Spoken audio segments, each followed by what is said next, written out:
Welcome to Aimmee Kodachian and the Expert Show, where the experts share their wisdom, knowledge, and powerful insights to help you transform your business and personal life. Sometimes I bring people with inspirational stories to let you see your life in a whole different perspective. I am your host, Aimmee Kodachian, not Kardashian.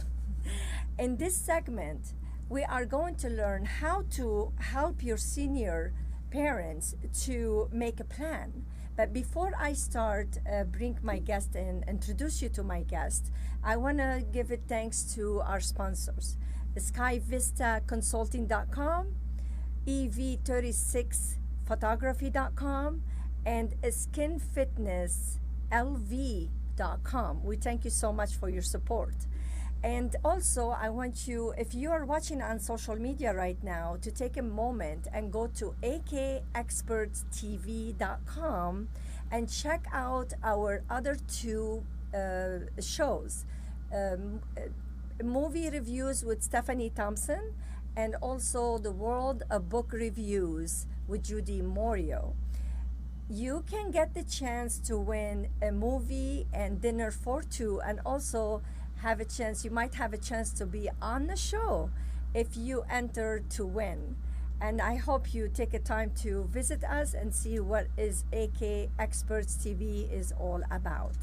And now we are about to introduce our wonderful guest, who she's gonna share her wisdom and knowledge and powerful insights to help you with your parents' retirement. Her name is Marilyn Moldowan. Moldowan. Sorry for that, but no, I couldn't have the right pronunciation. Marilyn, welcome to the show. Thank you. So nice to be here. Thank you. Good to see you. Nice to have you. And you know, Marilyn, this show is all about really helping people to be unstuck and so they could move forward. And I know how important it is when we have seniors, when we have our parents and grandparents, that we need to help them. And we don't know what to do because we're so busy in our life and we're not planning for those days because we don't want to accept it. Come on, we don't want to accept it that our parents gonna get old and we don't have a plan for it.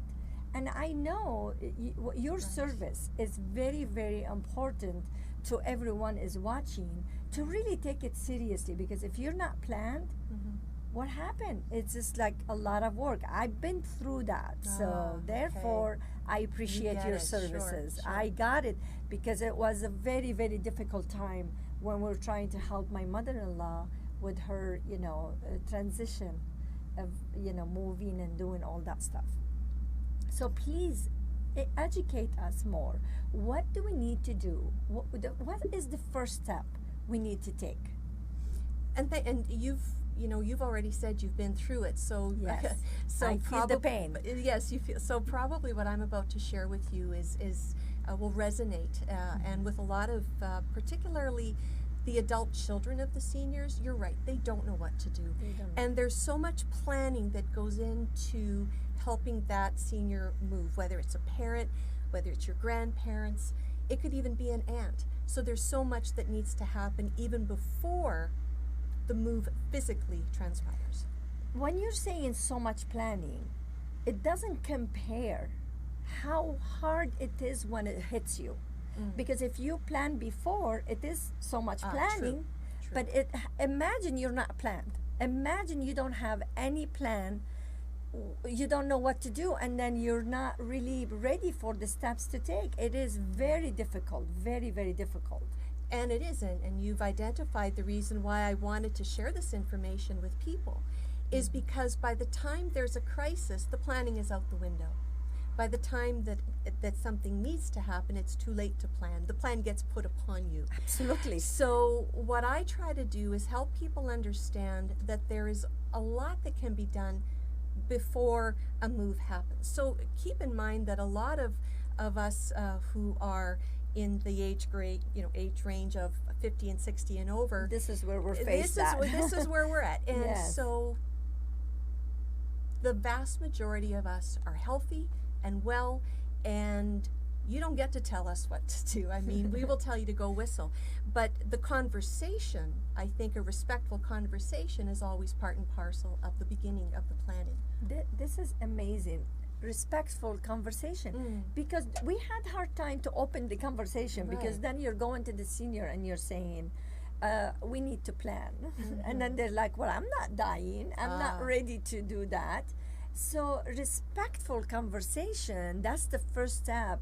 And I think most of us, we don't take it because we're afraid to offend our parents. Oh, you're going to be gone very soon and we need to plan for you. We need to control you. So respectful conversation.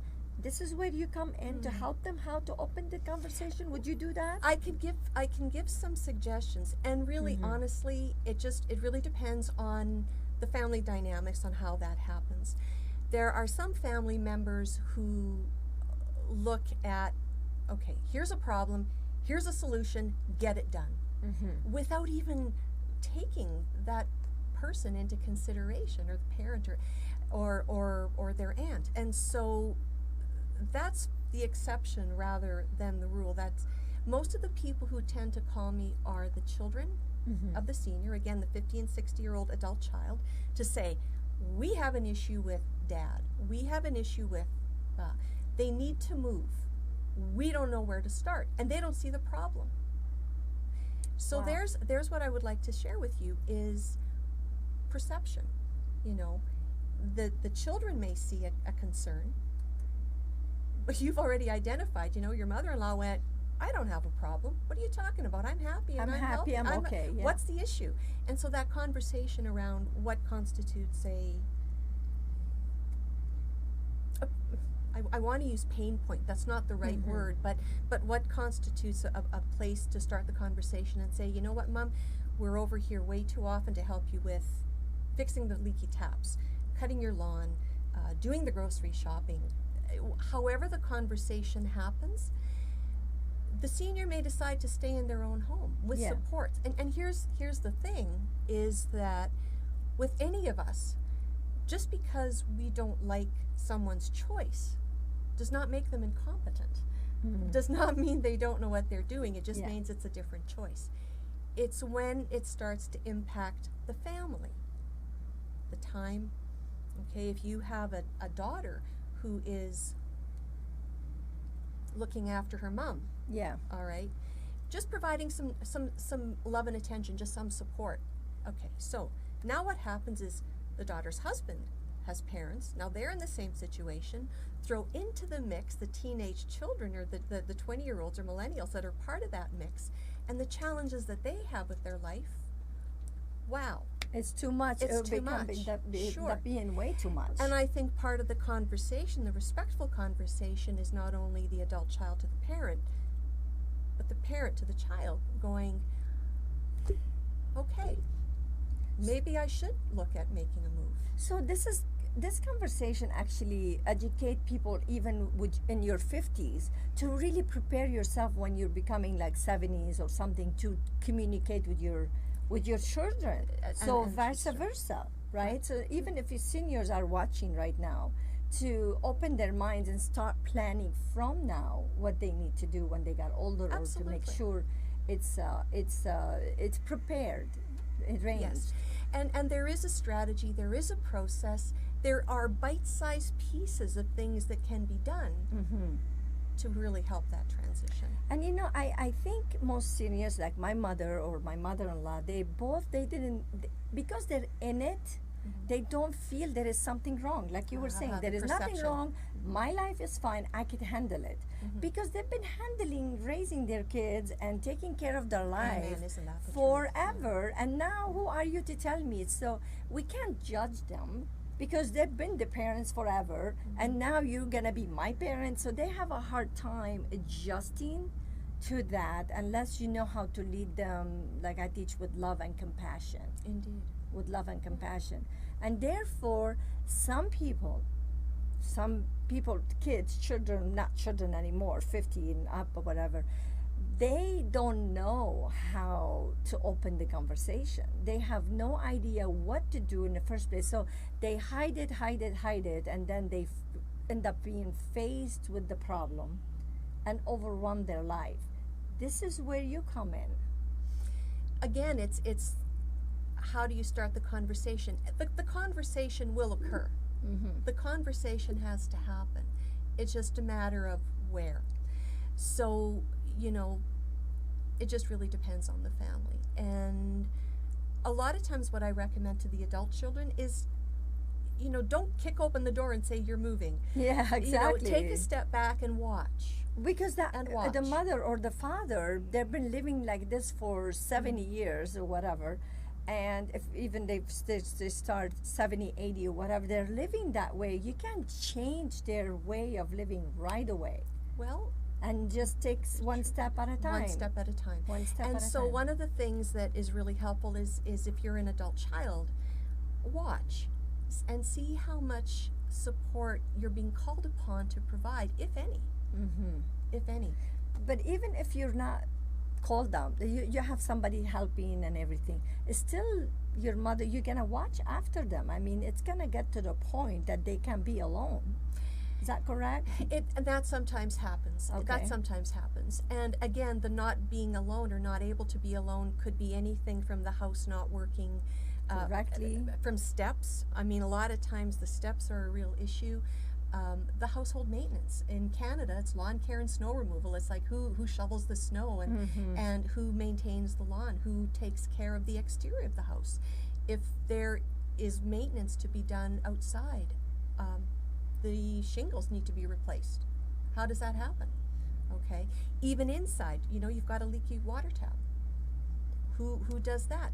You're snowbound, but you need groceries. Who takes care of bringing groceries now, in? would All you of this sort of would thing. you say some people, they hire people to help True, their yeah. mother or father or whatever? But isn't it still, you don't know if these people are doing their job? You're still gonna be involved with your parents. There still needs to Right? be some supervision, of course. You need. So one of the things is, and again, it depends on the family and it depends on the parent. I mean, a lot of times the parent comes to a realization, or the grandma or the aunt or whoever is the concern. They come to their own realization where they go, I need to move. I need to do something different. There has to be a change. I don't know where to start.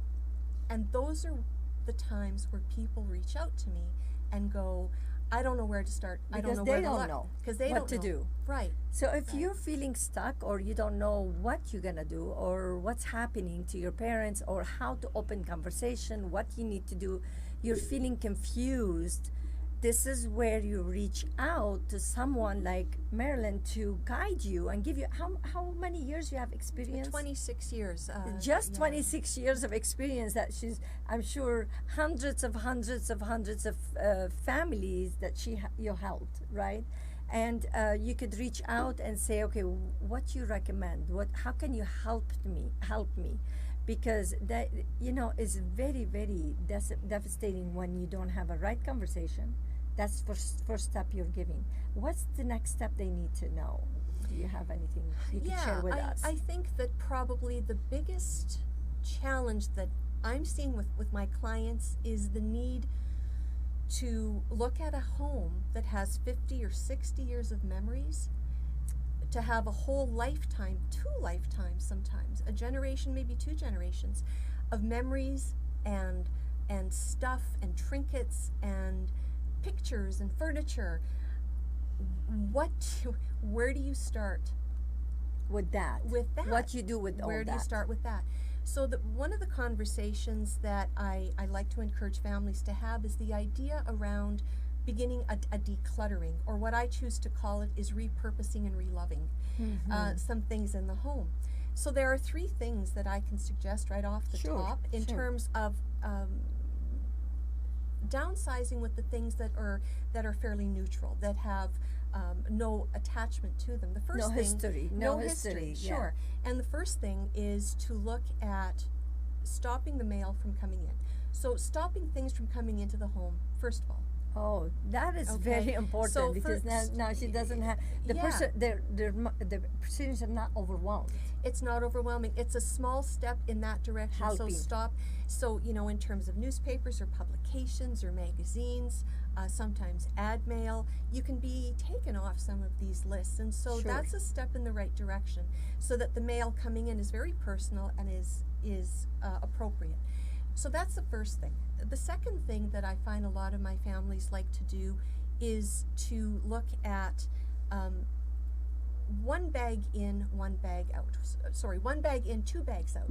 So what Yeah. that means is that if you bring a bag of groceries in or a bag of items into the home, then what happens is you empty that bag, but then you take two bags and put in newspapers, old files, It's not recycled necessary clothes. to have. Yeah. Sure. So, old clothes, give them away again, repurpose items that you can do. So one bag in, two bags out. And they don't even know it's gone. You don't even know it's gone. They don't even know because they're not feeling like you're changing their life. But it has no you emotion. know, no emotions to it, But and then it's- you're sneaking it out slowly, it's- and you make it lighter. But no, but you take it out slowly in Sure. conjunction with the senior. So the senior is always part of this process. Sure, you're not sneaking it yeah. out without their knowledge. Absolutely. But then they're not feeling you're changing their life. There is no change. They're saying, okay, well, this file is 20 years old. You do not need it anymore. Sure. Let's take it out. Is that what Sure, you're sure, saying, right? exactly. Yeah, All of we're that. not saying to sneak out and take something, but No. they're not feeling it as big change. But That it's neutral. neutral and a small change. Very small. Small change. That is. But that is two very bags. beautiful. But two bags out every day, and I have. Yeah, two bags out every day will put a dent into your home by the end of the year. Yes. But it's a starting point, and so it's not only a way to begin the process, but it's painless. It's painless, Painless. and it also gets the mind thinking in that direction. If we move it in, we have to move it out. Nice, very nice. So So the that's two. first step is conversation, Mhm. a very loving conversation. Find the right time. Don't kick the door and ask them to change their life. Just find the right time. Second one is one bag in when you're coming with grocery, two bags out. Right? Exactly. Slowly, things that filed 20 years ago or 30, 40 years ago, they don't need it. There is no attachment, such as Precisely. pictures or memories. And then another step you were saying is to make sure the mails. mail. So that is important because I'm overwhelmed with mail. I hand it to my husband now. I'm like, you handle the mail. I can't handle the mail. Too many things coming in. Yes. And that's overwhelming for your seniors. Those three powerful steps. And there's Very two important. more. Well, I think we're getting very close. If we can get them fast, because I want to make sure they have your information. Sure. Okay. Okay. The last thing is start using up your stockpiles. So if you have things that you've been setting aside, canned goods stockpiles of any items in the household, Sure. begin to use those and don't buy any more. Okay. And then what's the second one? Begin to empty out a room at a time. One of my families decided to, over the course of a year, Okay. completely clear out the basement. That's another. Completely clear out the slowly, basement. start Slowly. I would like you to give your information, your website, your contact, how they can contact Sure. you. Please do so. Sure, thank you. So my name's Marilyn Moldowan, and my website is marilynmoldowan.com. If you want to call me directly, my phone number is 1-403-870-3432. And I am a realtor with RE/MAX Real Estate Central in Calgary, Alberta, Canada. And certainly you can find me on their website as well. Well, I can't thank you enough for the information you welcome. give us. I certainly, so many people gonna feel, okay, well, there's not too much to do, a little bit here and there, but can you imagine they connect with you? How much you could help them to take that pressure off? There's so much. So thank you so much. I You're would look forward to welcome. having you again on my show. Thank you. Thank you for coming. Thanks for watching. And sure, absolutely. And for my second segment, I have my guest Stephanie Thompson, and she's gonna share with us how to discover your singing voice. So many people, they don't think they have a singing voice, and she's going to share with us how to discover your singing voice. Please, if you're on social media, don't forget to go to akexpertstv.com and enter to win a movie and dinner for two, and you might get an interview on the Aimmee Kodachian and the Expert Show. Thank you so much for watching, and if you're live with us right now, stay tuned for the next segments we have.